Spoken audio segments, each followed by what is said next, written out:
TV 24 news ವಾಹಿನಿಗೆ ಸ್ವಾಗತ. ಶ್ರೇಷ್ಠ ಸಂವಿಧಾನದ ಫಲವಾಗಿ ಭಾರತವು ವಿಶ್ವದಲ್ಲಿ 4ನೇ ಆರ್ಥಿಕ ದೇಶವಾಗಿ ಬೆಳೆದಿದೆ ಎಂದು ಗೃಹ ಸಚಿವ ಹಾಗೂ ಜಿಲ್ಲಾ ಉಸ್ತುವಾರಿ ಸಚಿವರು ಆದ ಡಾಕ್ಟರ್ ಜಿ ಪರಮೇಶ್ವರ್ ಅವರು ಹೇಳಿದರು. ಗಣರಾಜ್ಯೋತ್ಸವ ಹಿನ್ನೆಲೆ ಶ್ರೀ ಸಿದ್ದಗಂಗಾ ಮಠಕ್ಕೆ ಭೇಟಿ ಕೊಟ್ಟು ಸಿದ್ದಲಿಂಗೇಶ್ವರ ಸ್ವಾಮೀಜಿಯವರ ಆಶೀರ್ವಾದ ಪಡೆದು ಪ್ರಸಾದ ಸೇವಿಸಿದ್ರು. ಬಳಿಕ ಮಠದ ಆವರಣದಲ್ಲಿ ಧ್ವಜಾರೋಹಣ ನೆರವೇರಿಸಿ ಅವರು ಮಾತನಾಡಿದರು. ಬಾಬಾ ಸಾಹೇಬ್ ಅಂಬೇಡ್ಕರ್ ಅವರು ರಚಿಸಿದ ಸಂವಿಧಾನವು ಬಲಿಷ್ಠವಾಗಿದ್ದು ಎಲ್ಲಾ ವರ್ಗದ ಜನರ ಸಮಸ್ಯೆಗಳಿಗೆ ಉತ್ತರ ನೀಡುತ್ತೆ ಎಂದಿದ್ದಾರೆ. 76 ವರ್ಷದಲ್ಲಿ ಭಾರತ ಅನೇಕ ಸಾಧನೆಗಳನ್ನ ಮಾಡಿದೆ. ಬಡತನ, ಹಸಿವು, ಅನಕ್ಷರತೆಯಿಂದ ಬಳಲ್ತಾ ಇದ್ದ ಅಂದಿನ ಭಾರತ ಬಲಿಷ್ಠ ಭಾರತವಾಗಿ ಬೆಳೆದಿದೆ. ಪ್ರಪಂಚದಲ್ಲಿ 4ನೇ ಆರ್ಥಿಕತೆಯ ದೇಶವಾಗಿದೆ. ಇದರಲ್ಲಿ ಪ್ರತಿಯೊಬ್ಬ ಭಾರತೀಯನ ಶ್ರಮವಿದೆ. ಪ್ರತಿಯೊಬ್ಬರಿಗೂ ಸ್ವಾಭಿಮಾನದ ಬದುಕು ಸಿಗಲಿ ಎಂದು ಆಶಿಸಿದ್ರು.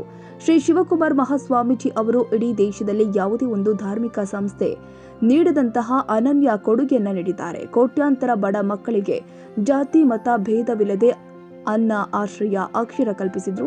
ಪರಮ ಪೂಜ್ಯ ಶ್ರೀಗಳು ಹಾಕಿಕೊಟ್ಟ ದಾರಿಯಲ್ಲಿ ಇಂದಿನ ಶ್ರೀಗಳು ಸಾಗುತ್ತಿದ್ದಾರೆ ಎಂದು ಹೇಳಿದರು. ಇದೇ ಸಂದರ್ಭದಲ್ಲಿ ಸಚಿವರು ಆದ ಪರಮೇಶ್ವರ್ ಅವರು ಮಠದ ವಿದ್ಯಾರ್ಥಿಗಳಿಗೆ ಸಂವಿಧಾನದ ಪೂರ್ವ ಪೀಠಿಕೆಯನ್ನು ಬೋಧಿಸಿದರು.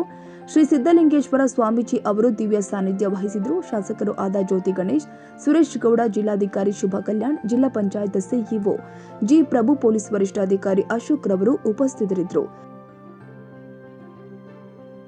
ಕನ್ನಡಿಗರ ಮೆಚ್ಚಿನ ನಿಮ್ಮ ಟಿವಿ 24 ಕನ್ನಡ ನ್ಯೂಸ್ ವಾಹಿನಿ ಇದೀಗ ಟಿವಿಯಲ್ಲಿ ಲಭ್ಯ.